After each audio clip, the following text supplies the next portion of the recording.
Продолжува неизвестноста за тоа дали Македонија ќе добие датум за старт на преговори со Европската Унија на само еден ден пред утрешниот министерски совет за општи работи на ЕУ овде во Луксембург.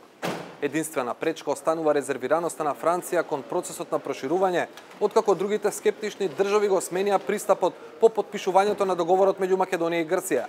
Дипломатски извори говорат дека официјален Париз се противи не само на одредување датум за почеток на преговори, туку и на какво било конкретно споменување на отпочнување на таков процес. На ваквата позиција на Франција активно се спротивставуваат редица земји членки, но и Европската комисија. Како пример денеска во Луксембург на Советот за надворешни работи, каде Македонија е тема на маргините, шефицата на европската дипломатија Федерика Могерини, одговарајќи на моето прашање, не пропушти можност да потсети дека од ЕУ се очекува да биде доследна во своите постапки. На слични позиции беа и шефовите на дипломатиите на некои држави членки. Are there any more reserves on Macedonia getting a date for start of negotiations? You know that the General Affairs Council is tomorrow and not today. And it's not for foreign ministers today to discuss this, but let me say this very clearly. You know, the recommendation of the Commission is that we recommend as a Commission to open negotiations both with Skopje and with Tirana. This process is merit-based. It needs to be merit-based, which means that when there is progress, this must be recognized and encouraged and accompanied. So I hope the Member States will take the right decision. I hope and expect Member States will take the right decision. Let me say that we see progress in the Balkans that are impressive. I witnessed the signature of the name agreement just 10 days ago. Historic moment that needs to be supported. I had yesterday a very good session of the high-level dialogue between Belgrade and Pristina that is also going in an encouraging manner, very difficult but encouraging. The Western Balkans needs the European Union now to be consistent and deliver. Госпожо Захариева, вашият македонски колега обеща македонски домати на всички, които гласуват за Македония. Очакваме ли утре тук много македонски домати? Знаете ли, това беше разговор между мен и него, когато бяхме в Скопие заедно за фестивала, който имаше. И аз му разказвах история, че когато германците ни подкрепиха за да бъдем домакин на Аероуш, сме му изпратила домати в немското министерство, защото най-хубавите домати са в нашия регион. Така че предполагам, че това е намигване и към България, към българската подкрепа, която получават. Имаме още работа да убедиме част от държавите, които са скептични. Така че позицията на Македония е по-силна от тази на Албания, но ние ще предложим и за двете страни.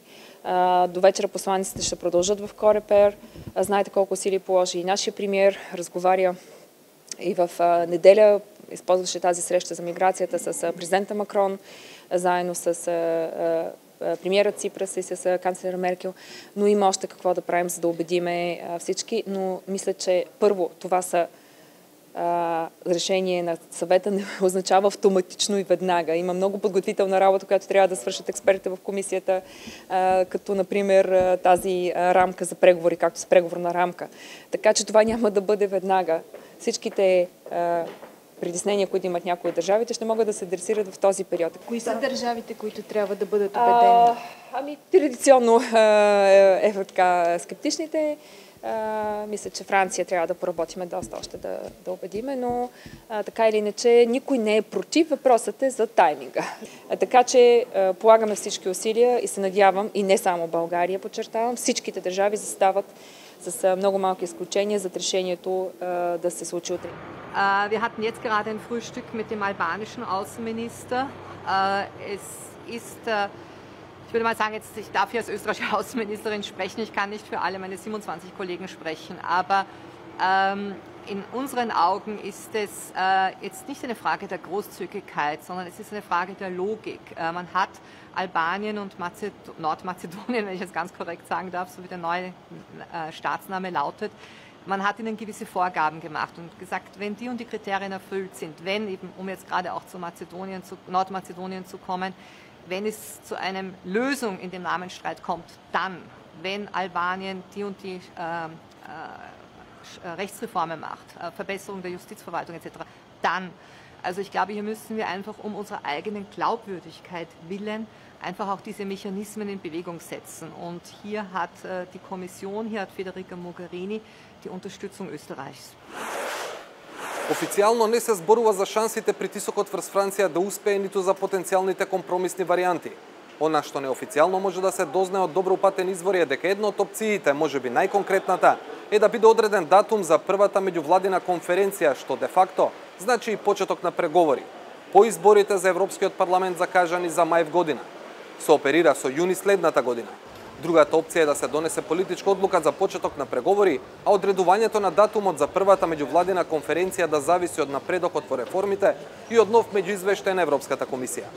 Нашите извори велат дека иако втората варијанта може да се чини помалку примамлива, не е така, зашто според толкувањата таа формула и дава шанса на комисијата да излезе со меѓуизвештај кога ќе процени дека треба да го направи тоа, што би можело да доведе до одредување датум оптимистички, дури и во декември.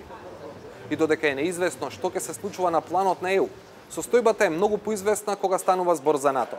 Генералниот секретар на Алијансата Јенс Столтенберг, кој дојде во Луксембург примарно за разговорите за поголема соработка на НАТО со ЕУ, на моето и прашањата на колегите повтори дека се надева оти на самитот во јули Македонија ќе добие зелено светло да го почне пристапниот процес, но направи јасна разлика што ќе треба да се случи за тој процес да заврши со членство. The decision will be taken by heads of state and government at our summit in July.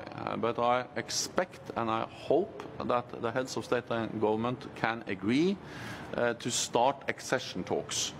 Then, of course,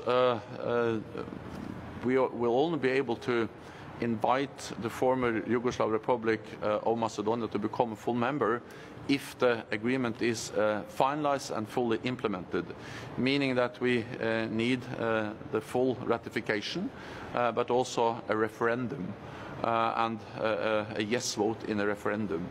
But given that that happens, I'm quite optimistic. Then I think there are two separate decisions. Whether to start accession talks to NATO and the European Union. It's not for me to comment on what the European Union decides, but I'm quite optimistic when it comes to NATO, also because we have reiterated again and again as NATO that we will invite the former Yugoslav Republic of Macedonia to become a member as soon as the name issue is solved. Are there any reservations regarding these questions between the NATO member countries, and is there a recognition of the possible dangers of Macedonia not being invited? If the former Yugoslav Republic of Macedonia finalize and implement the agreement, also with a yes vote in the referendum, then NATO will invite the country to become a full member. Because we have stated that many times before. This is an historic agreement which provides an historic opportunity for the former Yugoslav Republic of Macedonia to become a full member of NATO. And I really urge the people of the country to seize this opportunity and to support the agreement. If the agreement is not supported, then I cannot see how it can be possible to, in the foreseeable future, to invite the country to become a member. So this is a one-time opportunity that has to be seized, and I would very much like to welcome the country as a full member of NATO, and therefore I strongly support the agreement. Thank you very much. Ако официјален Париз не се премисли во следните 12 часа, тогаш одлуката за тоа дали Македонија ќе стартува преговори за пристап кон ЕУ и кога ќе се одложи за четврток и петок, за кога е закажан самитот на лидерите на земјите членки на Европската унија во Брисел. Од Луксембург за 360 степени, Александар Димитриевски.